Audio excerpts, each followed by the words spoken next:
Model TOPS. Model komunikasi berikut dikembangkan oleh Stewart L. TOPS tahun 1983. Model ini menggambarkan komunikasi paling mendasar, yaitu komunikasi dua orang atau diadik. Model komunikasi TOPS sesuai dengan konsep komunikasi sebagai transaksi, yang mengasumsikan kedua peserta komunikasi sebagai pengirim dan sekaligus juga penerima pesan. Ketika kita berbicara atau mengirimkan pesan, sebenarnya kita juga mengamati perilaku mitra bicara kita dan kita bereaksi terhadap perilakunya yang kita lihat tersebut. Prosesnya bersifat timbal balik atau saling mempengaruhi. Proses komunikasi juga berlangsung spontan dan serentak. Karena itu, kita melihat bahwa kedua peserta komunikasi disebut komunikator 1 dan komunikator 2. Penggunaan nomor 1 dan nomor 2 itu sebenarnya bersifat sembarang saja, tidak otomatis, karena bahwa komunikator 1 sebagai orang yang punya inisiatif pertama untuk mengirim pesan pertama kalinya, dan komunikator 2 sebagai penerima pesan pertama kalinya. Meskipun untuk memudahkan pemahaman, kita dapat saja mengkonseptualisasikan komunikasi seperti itu. Menurut TOPS, komunikasi adalah sebuah proses yang tiada akhir dan tidak berakhir hanya dengan adanya umpan balik. Model komunikasi yang digagas oleh TOPS merupakan bentuk respon atau tanggapan terhadap proses komunikasi yang berlangsung secara mekanis. TOPS menggunakan spiral untuk menggambarkan proses komunikasi manusia yang berkelanjutan. Dalam model komunikasi TOPS, mereka yang terlibat dalam proses komunikasi disebut sebagai sumber komunikasi atau komunikator 1 dan komunikator 2.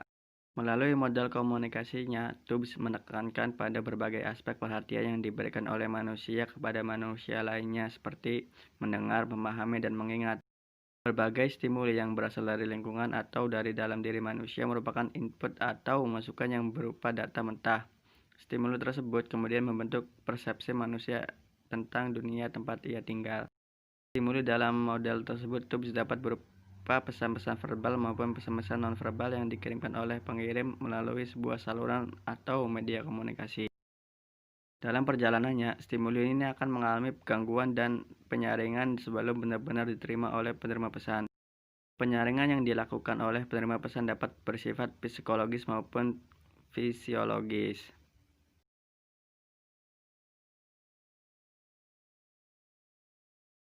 Oke, selanjutnya elemen. Menurut TOPS, terdapat beberapa faktor internal maupun eksternal yang mempengaruhi proses pengiriman dan penerimaan pesan. Sejatinya, dalam model ini, TOPS hanya menekankan pada 5 elemen-elemen komunikasi penting dalam komunikasi manusia, yaitu 1. Komunikator. Komunikator dalam model komunikasi TOPS merujuk pada seluruh partisipan komunikasi, yaitu pengirim dan penerima pesan. 2. Saluran atau channel. Dalam model komunikasi TOPS, saluran komunikasi atau media komunikasi merujuk pada berbagai jenis alat atau metode atau macam-macam media komunikasi yang digunakan untuk komunikator untuk pengiriman pesan. 3. Masukan atau input. Yang dimaksud dengan input dalam metode komunikasi TOPS adalah stimuli yang terdiri dari seluruh stimuli masa lalu atau stimuli masa kini yang menyuguhkan berbagai informasi mengenai lingkungan. 4. Rangsangan atau stimulus. Yang dimaksud dengan stimulus dalam model komunikasi TOPS adalah segala sesuatu yang menyentuh indera atau kegiatan mental. Stimuli dapat berupa verbal atau non-verbal. 5. Penyaringan atau filter. TOPS menyatakan bahwa seluruh masukan atau input dan sensasi proses komunikasi dikendalikan oleh batasan dan kemampuan manusia dalam memahami pesan-pesan yang diterima. Oke, selanjutnya perhatian selektif atau selective attention. Yang dimaksud dengan perhatian selektif ini adalah manusia cenderung akan memberikan perhatian tertentu yang dianggap penting olehnya atau segala sesuatu yang dapat memberikan kesenangan dan kebahagiaan kepada dirinya. Kemudian yang selanjutnya batasan psikologis atau SETS. Di dalam model komunikasi TOPS, SETS merujuk pada batasan psikologis, termaksud di dalamnya pengaruh budaya dan konteks di mana komunikasi itu terjadi. SETS ini adalah predisposisi atau harapan untuk merespons stimulus tertentu dengan cara tertentu. Dan selanjutnya, stereotip.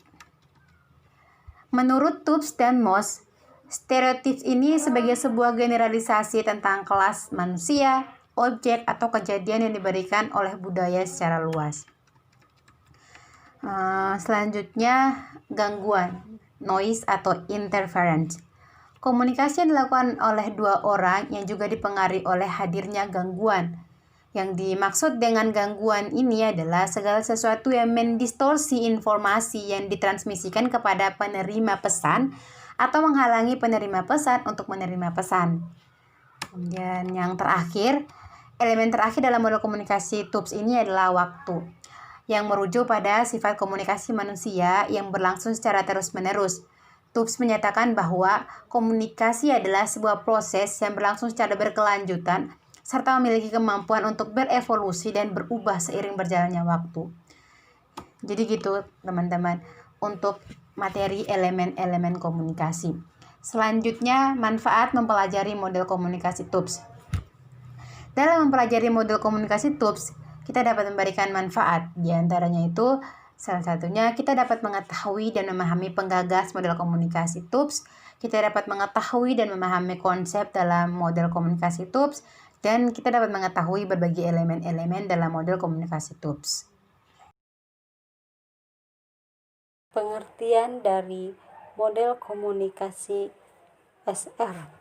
Model komunikasi SR sebenarnya merupakan singkatan dari model stimulus respon.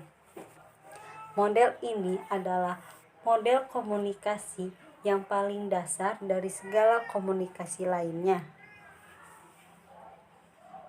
Model komunikasi ini dipengaruhi oleh disiplin psikologis, khususnya beraliran behavioristik.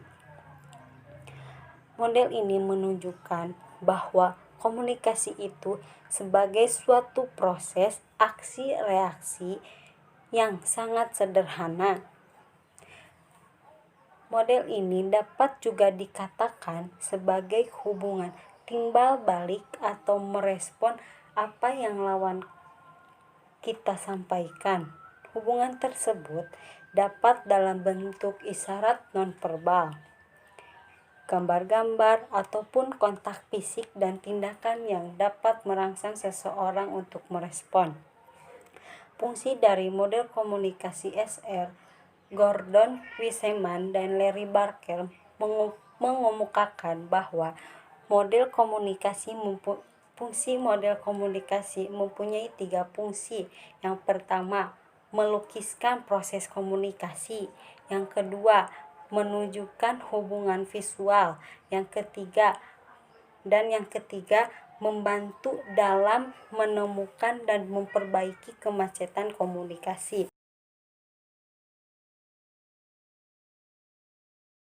Contoh-contoh model stimulus respon.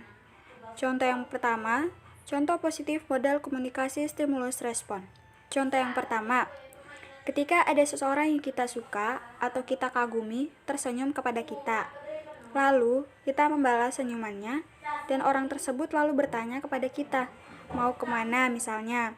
Lalu kita menjawab, mau ke kampus misalnya. Dan pada saat setelah ia pergi, kamu merasa kegirangan sendiri, lalu sepanjang jalan tersenyum malu. Dan ketika berpapasan dengan teman di jalan, lalu ia bertanya, kenapa kamu senyum-senyum sendiri? Hari ini hari yang indah ya. Lalu Anda hanya merespon dengan senyum, tanda mengiyakan dan belum dapat melupakan kejadian sebelumnya. Dalam arti bahwa dalam pikiranmu itu masih mengingat tentang kejadian yang pertama, yaitu orang yang kamu sukai itu tersenyum kepada kamu tersebut.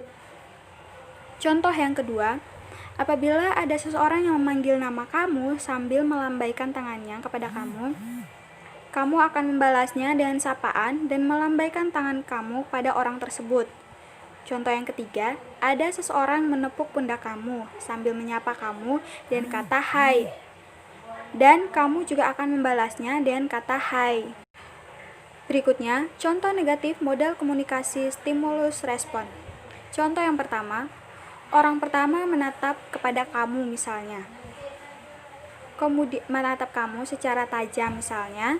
Kemudian kamu menatapnya balik dengan menunduk malu, atau bisa jadi respon kamu itu memalingkan wajah atau bisa membentaknya, dalam arti bahwa orang yang pertama tadi itu melotot kamu dan kamu sebagai orang kedua itu merasa ketakutan. Contoh yang kedua, orang yang sedang punya masalah di rumah atau dengan temannya yang dianggap berat saat di kampus pasti menjadi orang yang pendiam dan berubah menjadi sensitif. Dan apabila kita mengganggu dia atau berniat untuk bercanda saja, dia pasti akan meresponnya dan menanggapinya dengan marah-marah tidak jelas, karena dia punya masalah dan beban pikiran yang ada di pikirannya tadi. Sehingga ketika kita mengganggu dia ataupun bercanda kepada dia, dia akan marah-marah kepada kita. Contoh yang ketiga, ketika kamu menyukai seseorang, lalu kamu melihat wajahnya atau memperhatikannya semisal sambil senyum-senyum, dan ternyata orang tersebut malah menutup wajahnya dengan buku, atau bisa jadi malah teriak-teriak. Kemudian dalam hati kamu merasa kecewa dan berpikir bahwa dia tidak mencintaimu, dalam arti cintamu bertepuk sebelah tangan, dan kamu ingin membunuh dia. Baik, sekian presentasi dari kelompok 6. Terima kasih atas perhatiannya. Wassalamualaikum warahmatullahi wabarakatuh. I'm here, baby, waiting for ya. Stop holding on.